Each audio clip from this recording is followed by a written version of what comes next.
Përshëndetje zonja dhe zotrin, ky është edicioni qendror këtu në ekranin e kanalit 7, ndër të tjera do të ndiqni. Kryeministri Rama deklaron se Shqipëria mund t'i hapë të gjithë grup kapitujt me Bashkimin Evropian brenda vitit. Antarësimi i shpejt nuk është iluzion. Berisha u premton të moshuarve rritje të pensionit dhe ulje të çmimit të ujit dhe energjisë, paketë dëmshurie për t'i nxjerrë ata nga varfëria ekstreme. Arrestohet pas një viti në Arati shpjestari i forcave speciale të Reneas Altin Morina, bashkëpunoi me disa grupe kriminale për trafikun e drogës. Konkurrentët e ferma VIP2 kalojnë 5 ditët e para mes lojtarëve dhe sfidave të ndryshme, sot zbulohet rezultati i televotimit për lojtarin më të preferuar.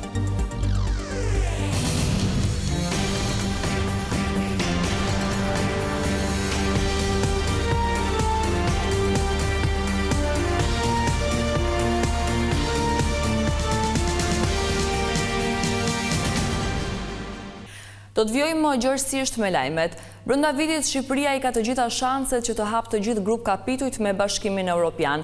Në takimin e Komunitetit të Përbashkët Ekonomik të Unionit, Kryeministri Rama vuri në duke angazhimin e qeverisë për të përshpejtuar antarësimin në BE, ndërsa ambasadori Gonzato kërkoi një përfshirje më të gjerë të shoqërisë civile në këtë proces. Shqipëria dhe Bashkimi Evropian zhvilluan për herë të parë këtë të premte Komitetin e Përbashkët Konsultativ Ekonomik dhe Social në mbështetje të integrimit evropian të vendit tonë. I pranishëm në takim, kryeministri Edi Rama e quajti unik këtë moment, ndërsa shprehu bindjen se vendi ka mundësinë që brenda këtij viti të hapë të gjithë grup kapitujt për negociatat. Kështjella hap dyert dhe pastaj mbyll dyert, dhe ka nga ata që janë më të shpejtë dhe kanë hyrë dhe kanë gjetur brenda veten kur dera është mbyllur dhe ata që kanë mbetur jashtë. Ka shumë njerëz që sot përpiqen të thonë që nuk do të ndodhë dhe ajo çfarë po përpiqemi t'u themi, që duhet të mobilizohemi, duhet të bëjmë më të mirën për t'i vënë të gjitha energjitë në këtë drejtim, është thjesht një iluzion, thonë, apo është propagandë, po ku e di unë se çfarë, sepse nuk ka ndodhur në 12 vjet. Atëherë pse duhet të ndodhë në 4 vitet e ardhshme?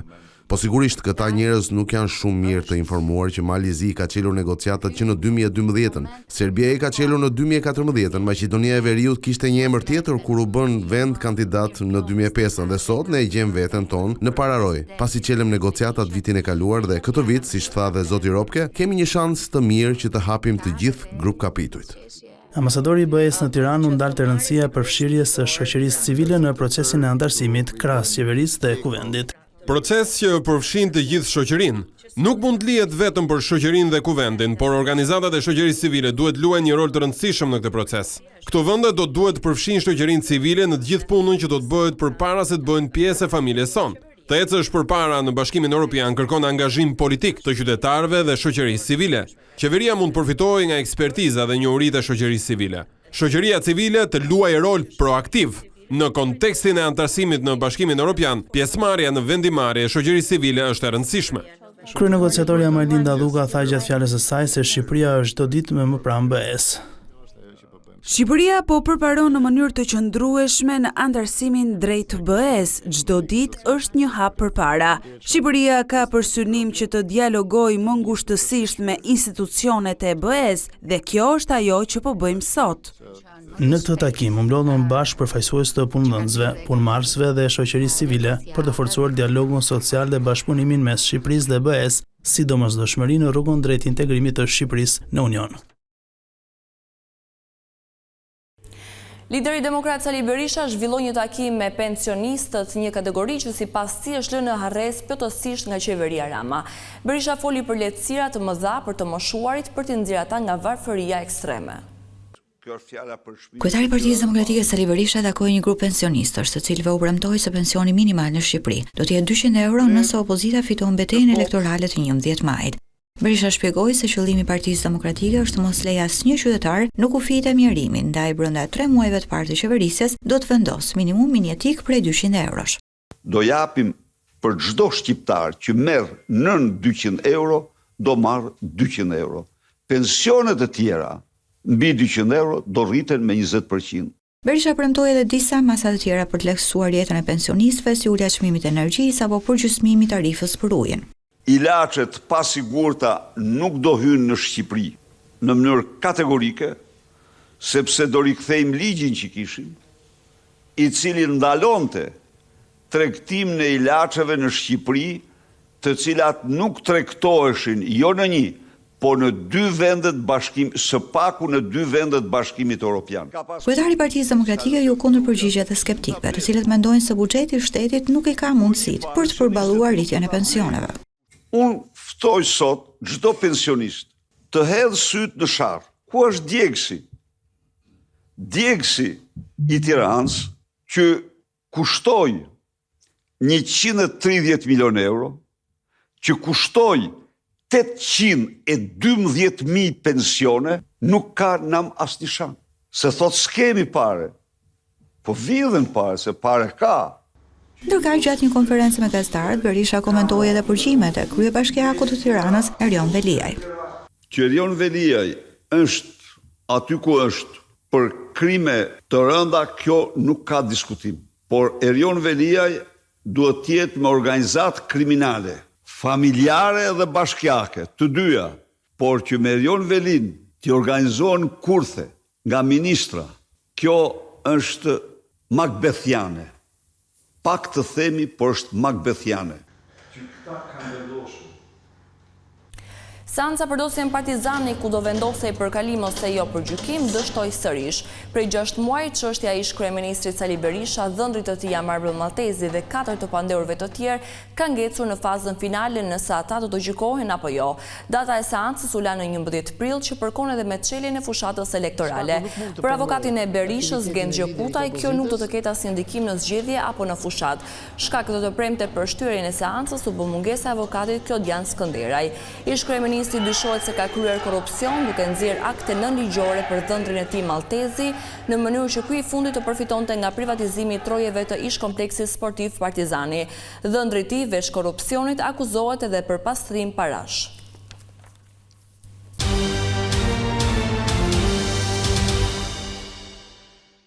Pas një arratije që zgjati thuajse një vit, policia arrestoi shpjestarin e forcave speciale të RENEA, Altin Morina.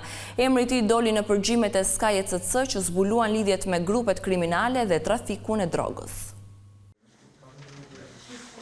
I shpallur në kërkim në maj të vitit të kaluar për llogaritë të prokurorisë së posaçme në kuadër të dosjes Revanshi, është arrestuar mbrëmjen e së njëjtës ish efektivi i RENEA-s Altin Morina.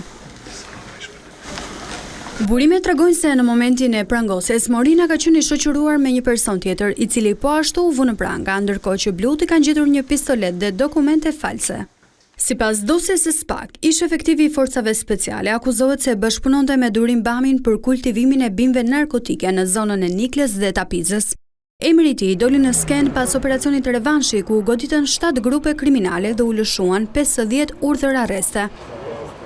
Sipas hetimeve dyshohet se Morina, duke shfrytzuar postin e tij brenda policisë, ka ndihmuar grupet kriminale dhe Durim Bamin për kultivimin e kanabisit, kundër të tjera besohet se ai paguaj nga bota e krimit, edhe për dhënien e informacioneve sekrete. Altin Morina u arrestua edhe në mars të vitit 2023, pasi në makinën me të cilën po lëvizte në zonën e Kodrës së Diellit ju gjetën 113.000 euro.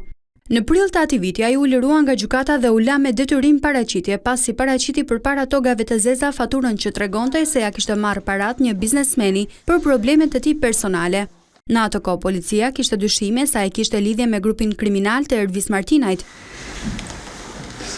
Morina rezulton gjithashtu se është përjashtuar disa vite më parë nga policia për ushtrim dhune dhe mos zbatimin e urdhrit të eprorit, por ai u rikthye brenda sistemit policor me vendim të gjykatës administrative.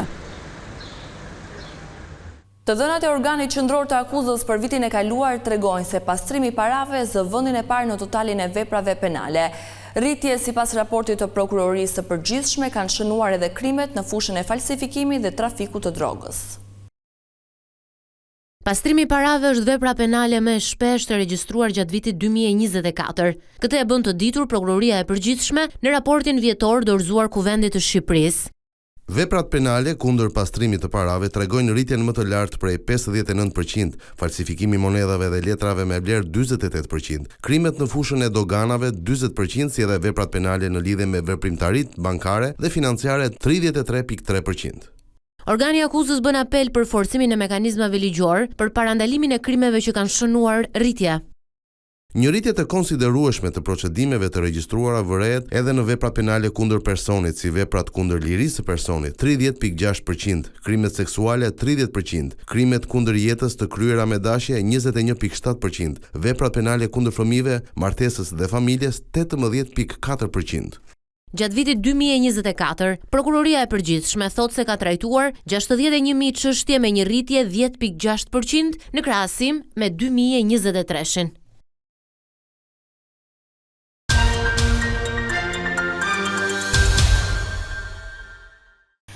16 konkurrentët e ferma VIP2 kaluan 5 ditët e para në shoqërinë e njëri tjetrit duke thelluar njohjen mes tyre e po ashtu duke ndërtuar strategjitë e lojës personale. Pas një kohe të mbushur me sfida e lojëre të ndryshme, sot në mbrëmje pritet me interes edhe rezultati televotimit për fermerin më të preferuar. Ferma VIP2 ka rrëmbyer vëmendjen maksimale që në ditët e para të nisjes së rrugëtimit të saj, ndërsa 16 fermerët kanë dhuruar spektakël, emocione të bukura, por edhe garë. Menjëherë, sapo u bën pjesë e lojës mbrëmjen e së hënës, konkurrentët janë përfshirë në diskutime që lidhen me jetën e tyre personale, karrierën e padyshim edhe me detyrimet që kanë ndaj jetesës në fermë. Më falni shumë. Do i pres gjithë pasojat. Ishin pikërisht rregullat e thyera nga Alba, ato që nisën dinamikat e para në fermë. Fermerja hapi zarfin që Agai i kishte dhënë Ronit pas misionit të prezantuar mbrëmjen e së hënës, duke bërë automatikisht anulimin e festës së mirëseardhjes. Agai duket se ka nisur punën me njëherë duke nisur sfidat dhe lojrat. Ka qenë pikërisht sfida e ndërtimit të kolibeve për 3 qenushët e rinj që ju bashkuan fermës, ajo që ka angazhuar maksimalisht fermerët.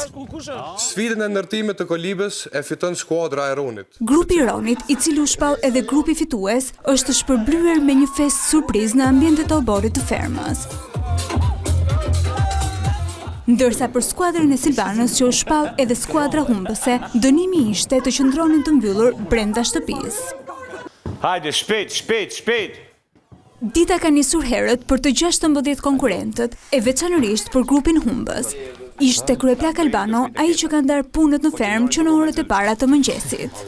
Kështu që I don't care fare, I hapet derën mu zhduk nga sytë tash, direkte. Veç debateve e diskutimeve nuk kanë munguar batutat dhe energjia pozitive. Por çfarë pritet të ndodhë mbrëmjen e sotme? Cili do të jetë rezultati i televotimit të hapur natën e parë të spektaklit për fermerin e preferuar të publikut? Ka ardhur momenti të zhvillojmë lojen. Ferma VIP2 do të transmetohet live në orën 21 në ekranin e Vision Plus, si dhe në 2 kanale të dedikuara të platformës Tring. Është përcjell në banesën e fundit aktoria e njohur Margarita Xhepa, e cila u nda nga jeta të enjte në moshën 91 vjeçare. Familjar, koleg, politikanë e qytetar të tjerë zhvilluan omazhe dhe nderuan artisten që spikati në kinematografi dhe në teatr për disa dekada. Ikonës së kinematografisë shqiptare Margarita Xhepa i është dhënë lamtumira e fundit këtë të premte. Në hallin e teatrit kombëtar të operës dhe baletit, miq, koleg, bashkëpunëtor, përfaqësues të pushtetit vendor dhe qytetar të shumt kryen homazhe pranë trupit të pajet të artistës së merituar. Në lotë e dhimbje, i biri Ndriçim Xhepa tregon për dëshirat dhe projektet e lëna për gjysmë. Margarita Xhepa kishte planuar mbylljen e karrierës së saj në teatr, por gjithmonë ka mbajtur dëshirën për të realizuar një film të ri. Është në skenë thoshte, ka mundësi më, edhe jo sot, po ka disa vite që e thot atë se skena do lëvizje, do këmbët kur i thonë. Kurse ke filmi prapë kishte diku një dëshirë, një ëndër prapë se mund të bënte tjetër. Roli i fundit që bëri Bolero, Vilin e pleqjve, sikur përkoi edhe me jetën, ashtu siç erdhi dhe finalja e mbylljes së jetës saj. Kolegët me të cilët ndau një jetë në skenë dhe jashtë saj shprehin dhimbjen për ikjen e aktores së njohur. E meriton Margarita Xhepa, edhe më shumë. Për mua ka qenë njëri madhnushëm edhe për popullin. Margarita nuk ka njohur në një fjalë të keqe në konceptin e saj, dinte vetëm të shpërndante në dashuri. Njeri i madh, nuk ishte aktore madhe, njeri i madh i jashtëzakonshëm. Margarita Xhepa, përveç se artiste në skenë, ishte mikesh dhe bashkëpunëtore të gjithë artistëve. Margarita është simbol i mirësisë, i dashurisë, i bukurisë njerëzore, dhe i gjithë rrugtimi i saj i adhurueshëm profesional krijoi imazhin e gruas në të gjitha dimensionet. Ishte një bukuri e rrallë në pikpamjen e talentit, të bukurisë shpirtërore, edhe të bukurisë fizike që u bë simbol i epokës së saj. Me stuar trokitjesh, ashtu si që përfundon të çdo interpretimi saj në sken, aktorea u përcoll drejt banesës së fundit. Deri i kombit, Margarita Xhepa ndëroi jetë mëngjesin e 3 prillit, një ditë pasi festoi 91 vjetorin si pasojë e disa problemeve pulmonare. Aktorea ka interpretuar mbi 150 role në teatr, si dhe ka realizuar 32 role në kinematografi. Kjo është gjithçka e përgatitur edhe për këtë edicion informativ. Unë ju falenderoj për vëmendjen tuaj. Bashkë mirupafshim.